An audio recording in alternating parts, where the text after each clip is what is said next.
Hello guys, hi പറയൂ. Hi. അപ്പോ നമ്മളിപ്പോൾ പോകാൻ പോകുന്നത് എറണാകുളത്താണ്. എറണാകുളത്ത് എവിടെയാണ്? എറണാകുളത്ത് നാരായൺ ഡ്രൈവ്. ഓക്കെ, അപ്പൊ നമ്മൾ പോകുന്ന വിശേഷമൊക്കെ കാണിച്ചു തരാം കേട്ടോ. Bye bye.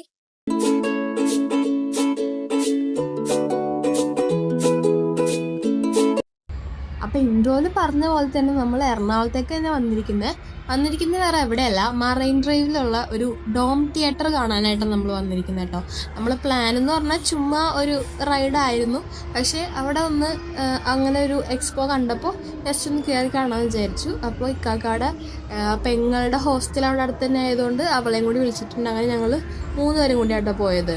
അപ്പോൾ അവിടെ കുറേ ഇങ്ങനെ ആനിമൽസിൻ്റെ സ്റ്റിൽസും ഡൈനോസേഴ്സ് അങ്ങനെ കുറച്ച് സംഭവങ്ങളൊക്കെ ഉണ്ട്. പിന്നെ റോബോട്ട്സ്, ഫുഡ് കോർട്ട്, പിന്നെ കുറച്ച് സ്റ്റോൾസ്, അങ്ങനെ കുറച്ച് സംഭവങ്ങളൊക്കെ ആയിരുന്നു കേട്ടോ. അപ്പം എൻ്റെ സൗണ്ടിൽ ചെറിയൊരു ഡിഫറൻസ് ഉണ്ട്. എനിക്ക് അത് വേറെ ഒന്നുമല്ല, 2 സൈഡ് ചെറിയൊരു പനിയും ചുമയൊക്കെ ഉണ്ട് കേട്ടോ. അപ്പോൾ ഞങ്ങളിതാ കുറച്ച് ആനിമൽസിൻ്റെ സ്റ്റിൽസൊക്കെ ഇങ്ങനെ ചുറ്റി കണ്ടുകൊണ്ടിരിക്കുകയാണ്. നമ്മൾ പോയ സമയത്ത് അങ്ങനെ വലിയ തിരക്കോ കാര്യങ്ങളോ ഒന്നും ഉണ്ടായിട്ടുണ്ടായില്ല. അങ്ങനെ പിന്നെ റോബോട്ട്സിന്റെ സെക്ഷനിലേക്ക് വന്നു. ഈ റോബോട്ടിനെ കണ്ടപ്പോൾ എനിക്ക് ശരിക്കും ഒരു പട്ടീനെ കേട്ടോ ഓർമ്മ വന്നത്. അതിങ്ങനെ ചുമ്മാ അങ്ങോട്ടും ഇങ്ങോട്ടും എന്തൊക്കെയോ കാണിച്ച് നടക്കണ്ടായിരുന്നതാ, കണ്ടില്ലേ? നമുക്ക് നേരിട്ട് കാണുമ്പോൾ നല്ല ചിരി വരും. ഇക്കാക്ക അതാ ഷെയ്ക്കാനൊക്കെ ചോദിച്ചു, പക്ഷെ ഇക്കാക്ക ചെമ്മിപ്പോയി, ഷെയ്ക്കാൻ്റെ ഒന്നും കൊടുത്തില്ല. അത് വേറെ എന്തൊക്കെയോ കോഷ്ടികൾ കാണിക്കുന്നുണ്ടായിരുന്നു. കുറെ കുട്ടികൾക്കൊക്കെ കണ്ടിട്ട് ഇങ്ങനെ കുറെ പേരൊക്കെ പേടിച്ചൊക്കെ നിൽക്കണ്ടായിരുന്നു കേട്ടോ. അവിടെ കുട്ടിയൊക്കെ പേടിച്ചൊക്കെ നിൽക്കണ്ടായിരുന്നു. പക്ഷെ ചിലവരിതാ ഇവനെ പോലെയുള്ളവര് നൈസായിട്ട് ഹാൻഡിൽ ചെയ്യണ്ടായിരുന്നു. അങ്ങനെന്താ ഈ ഒരു റോബോട്ട് ഇവൻ എന്നെ ഒന്ന് തേക്കാൻ നോക്കിയല്ല തേച്ചു കഴിച്ചു. ഞാൻ വലിയ ആളായിട്ട് ഷെയ്ക്കാൻ്റെ വെച്ചപ്പോൾ എനിക്ക് ടാറ്റ തന്നു. അതിന് ഞാൻ പിന്നെയും കുറെ നേരം അവന്റെ പുറകെ കിടന്നു. പക്ഷെ അവൻ എനിക്ക് തന്നില്ല. ശ്രീക്കാക്കായും പാത്തും എല്ലാവരും കളിയാക്കി. അവിടെ ഉള്ളവരൊക്കെ ചിരിച്ചോണ്ട് നിൽക്കുമായിരുന്നു. പിന്നെ അവൻ എന്റെ അടുത്തേക്ക് വന്നിട്ട് അവൻ എന്നതാ കുപ്പിയോ എന്തോ കാണിച്ചു. ഞാൻ അവന്റെ ഷിറ്റ് പറഞ്ഞു ഒഴിവാക്കി. എന്നിട്ടും അവൻ എനിക്ക് ഷെയ്ക്കാൻ തന്നില്ല. പോട്ടെ. പക്ഷെ കുറച്ചേരം കഴിഞ്ഞപ്പോ എനിക്ക് വന്നൊരു ഹഗ് ഒക്കെ തന്നിട്ടു. അങ്ങനെ ഇക്കാക്ക ഷെയ്ക്കാൻ ചോദിച്ചപ്പോ ഇക്കാക്ക അടുത്ത് വന്നിട്ട് എന്തൊക്കെയോ കടന്ന് കാണിക്കുന്നു. അപ്പൊ അവിടെ ഒരു ചേച്ചി കുറെ നേരമായിട്ട് ഫോട്ടോ എടുക്കാൻ വേണ്ടി നോക്കുന്നുണ്ട്. പക്ഷെ ഇവന് നമ്മുടെ അടുത്ത് മാറുന്നില്ല. എന്ത് ചെയ്യാൻ പറ്റും? അങ്ങനെ പെട്ടെന്ന് എൻ്റെ അടുത്തേക്ക് വന്നിട്ട് കൈയൊക്കെ ഇങ്ങനെ ഒരു ഹഗ്ഗിന് വേണ്ടി നീട്ടി. പക്ഷെ എനിക്ക് പെട്ടെന്ന് എന്തോ പോലെ ആയിപ്പോയി. അങ്ങനെ ഞാൻ ജസ്റ്റ് ഒരു ഹഗ്ഗൊക്കെ കൊടുത്തിട്ടുണ്ട്. ആദ്യം നമ്മളൊന്ന് പറ്റിച്ചെങ്കിലും പിന്നീട് വന്ന് സ്നേഹം കാണിച്ചിട്ടുണ്ട്. അപ്പൊ അവിടെ ബാക്കിൽ 2 പേര് ഇരിക്കുന്നുണ്ടോ, അവരാണ് ഇവരൊക്കെ ഹാൻഡിൽ ചെയ്യണ ആൾക്കാർ കേട്ടോ. അങ്ങനെ പിന്നെ കുറച്ചു നേരം നമ്മൾ ചുറ്റിപ്പറ്റി നടന്നു. പിന്നെ വേറെ കുറച്ച് പിള്ളേരും കുറേ ചേച്ചിമാരും കാര്യങ്ങളൊക്കെ എല്ലാവരും ഫോട്ടോ ഒക്കെ എടുക്കണ്ടാവുന്നുണ്ടോ. അങ്ങനെ ഇക്കാക്ക കുറച്ച് സെൽഫിയൊക്കെ അതിൻ്റെ ഒപ്പം എടുത്തായിരുന്നു. അങ്ങനെ പിന്നെ ഇക്കാക്കയുടെ പെങ്ങൾക്ക് ഷെയ്ക്കാൻ്റെ കൊടുത്തു. പിന്നെയും ഇങ്ങനെ എല്ലാവരുടെയും പുറകെ ഇങ്ങനെ ഓടി നടക്കുന്നത്, അവളുടെ പുറകെ പാത്തുവിന്റെ പുറകെയൊക്കെ നടന്ന് അങ്ങനെ ചുമ്മാ ജസ്റ്റ് ഒരു എന്റർടൈൻമെന്റ്. പിന്നെ കണ്ടില്ലേ, കുട്ടികൾക്കൊക്കെ ഭയങ്കര രസമായിരുന്നു. ചിലവര് പേടിക്കും, ചിലവര് കൂടെ നിന്ന് ഫോട്ടോ എടുക്കും, ഷെയ്ക്കാൻ്റെ കൊടുക്കും, അങ്ങനെയൊക്കെ. ഇപ്പൊ ഫോട്ടോ എടുത്തവനാണ് ആ റോബോട്ടിനെ കണ്ട് പേടിച്ച് ഓടി നടക്കണേ. ആ റോബോട്ട് എന്തോ ഒരു കോസ്റ്റ് കാണിച്ചപ്പോ അവൻ പേടിച്ചുപോയി. പിന്നെ അവന് പേടിയായിട്ടോ. കുറച്ചു മുമ്പ് എന്ത് കൂളായിട്ട് എന്തോ ഫോട്ടോ എടുത്തോണ്ടിരുന്നത്. പിന്നെ ഞങ്ങളുടെ അടുത്തേക്ക് വരും, അങ്ങനെയൊക്കെ തന്നെ. പക്ഷെ ഇവിടെ അത്യാവശ്യം അങ്ങനെ അത്യാവശ്യം തിരക്ക് കുറവായിരുന്നു ഈ റോബോട്ടിന്റെ ഇവിടെ. അവിടെ ഒരു ഹോം തിയേറ്ററിലായിരുന്നു കേട്ടോ ശരിക്കും തിരക്ക് മുഴുവൻ. ഇവിടെ അങ്ങനെ വലിയ തിരക്കൊന്നും ഉണ്ടായില്ല. അങ്ങനത്തെ കുറച്ചു നേരം പാത്തുവിന്റെ പുറകെയും അവിടുത്തെ പിള്ളേരുടെ പുറകെ പിന്നെയും ഇങ്ങനെ അങ്ങോട്ടും ഇങ്ങോട്ടൊക്കെ ഓടി നടക്കുകയായിരുന്നു. നല്ല രസമായിരുന്നു. ഇത് നല്ലൊരു സെക്ഷൻ ആയിരുന്നു കേട്ടോ. എനിക്ക് ഭയങ്കര ഇഷ്ടപ്പെട്ടു. അങ്ങനെ നമ്മളും ഡോം തിയേറ്ററിന്റെ അകത്തേക്ക് കയറാനായിട്ട് പോകാൻ അവിടെ 3D ആണ്. ഒരു നല്ലൊരു വിഷ്വൽ ട്രീറ്റ് എന്ന് വേണമെങ്കിൽ പറയാം. നല്ല രസമായിരുന്നു കേട്ടോ. അത് നമ്മൾ എക്സ്പീരിയൻസ് ചെയ്താലാണ് അത് പറഞ്ഞു തരാൻ പറ്റുള്ളൂ. നല്ലൊരു ഇതായിരുന്നു. നമ്മളും ഇങ്ങനെ അതിന്റെ കൂടെ പോണ പോലെ, ഞാനടുത്ത് ഇങ്ങനെ വീഴാൻ പോണ പോലെയൊക്കെ ഉണ്ടായിരുന്നു. ഇക്കാകായും പാത്തുവിന്റെ അപ്പുറം ഇപ്പുറം ഒന്ന് പിടിച്ചേക്കുമായിരുന്നു.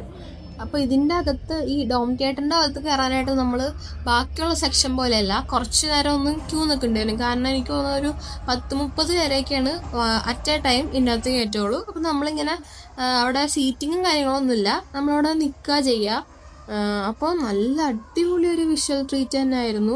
കുട്ടികൾക്കൊക്കെ ഭയങ്കര ഇഷ്ടപ്പെട്ടു കേട്ടോ. നമ്മളിങ്ങനെ അതിൻ്റെ ഒപ്പം നമ്മൾ 3D പോലെ നല്ല രസമായിരുന്നു. എനിക്ക് ചില പാട്ടൊക്കെ വന്നപ്പോൾ എനിക്ക് ഭയങ്കരമായിട്ട് ഇഷ്ടപ്പെട്ടു.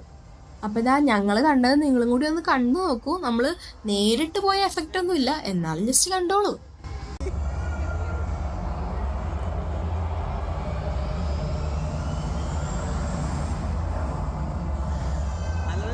മതി.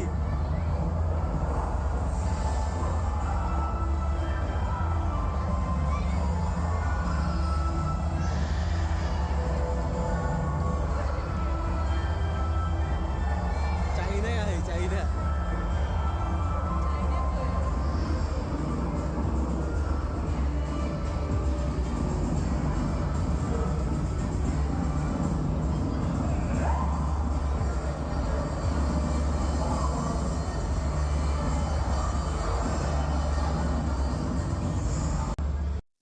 അങ്ങനെ അതൊക്കെ കഴിഞ്ഞ് ഇറങ്ങി കഴിഞ്ഞപ്പോൾ നമ്മളവിടെ കുറേ സ്റ്റോളുകൾ ഉണ്ടായിരുന്നു. അവിടെ ഇങ്ങനെ ഒരു മസാജറൊക്കെ ഉണ്ടായപ്പോൾ ആ ചേട്ടൻ നമുക്ക് ഇങ്ങനെ ഡെമോ ഒക്കെ കാണിച്ചു തന്നു. എനിക്ക് തോന്നുന്നു 4000-5000 എന്തോണ് അതിന് റേറ്റ് വരുന്നത്. നമ്മളത് വാങ്ങിച്ചൊന്നുമില്ല. പിന്നെ കുറേ വീട്ടിലേക്കുള്ള അടുക്കളയിലേക്കുള്ള ഐറ്റംസ്, പ്ലാസ്റ്റിക് ഐറ്റംസ്, പിന്നെ കുട്ടികളുടെ വളമാല അങ്ങനത്തെ, പിന്നെ ഇതാ പഴയ കാലത്ത് ഉള്ള മിഠായികൾ, കട്ടി മിഠായി, സിഗരറ്റ് മിഠായി, പിന്നെ ഇതാ ഇതൊക്കെ കണ്ടപ്പോൾ ശരിക്കും ഒരു നൊസ്റ്റു ഫീൽ ആയിരുന്നു കേട്ടോ നമുക്ക്.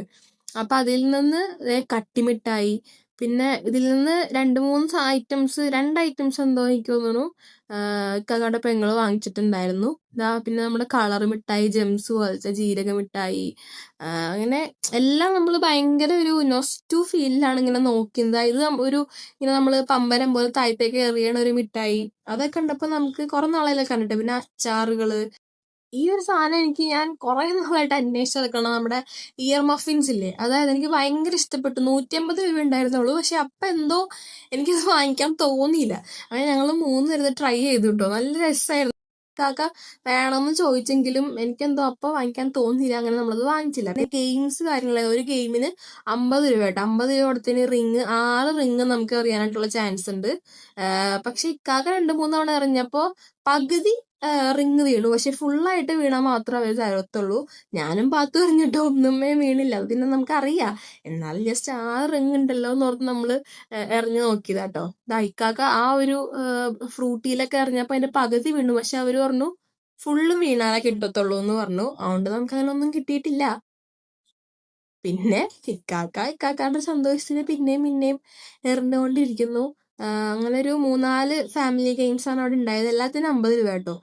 ഈ ഒരു ബോൾ എറിയാൻ കുറെ കഷ്ടപ്പെട്ടു. അതിന് മുമ്പ് ട്രയൽ ചെയ്തു. കപ്പലണ്ടി വെച്ച് എറിഞ്ഞു നോക്കിയപ്പോ ഗ്ലാസ്സുമ്മ കൊണ്ടു. പക്ഷെ ബോൾ വെച്ച് എറിഞ്ഞപ്പോ ആകെ ഒരു തവണ കൊണ്ടിട്ടുള്ളൂ.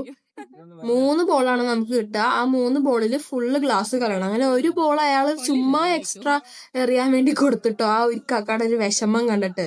എന്നാലും പക്ഷെ നമുക്കൊന്നും സമ്മാനമൊന്നും കിട്ടിയില്ല. ഇത്രയും വിശേഷമൊക്കെ കാണിച്ചു തന്നല്ലേ, ചാനലൊന്ന് സബ്സ്ക്രൈബ് ചെയ്യാൻ മറന്നു പോവല്ലേ. അപ്പൊ ഇവിടെ എൻട്രി ഫീസ് ഉണ്ട് 100 രൂപ കേട്ടോ. പാർക്കിങ്ങിന് അത്യാവശ്യം സൗകര്യമൊക്കെ ഉണ്ട്. വീഡിയോ ഇഷ്ടമായ ചാനലൊന്ന് സബ്സ്ക്രൈബ് ചെയ്യുക. അതേപോലെ വീഡിയോ ഒന്ന് ലൈക്ക് ചെയ്യുക. ബൈ.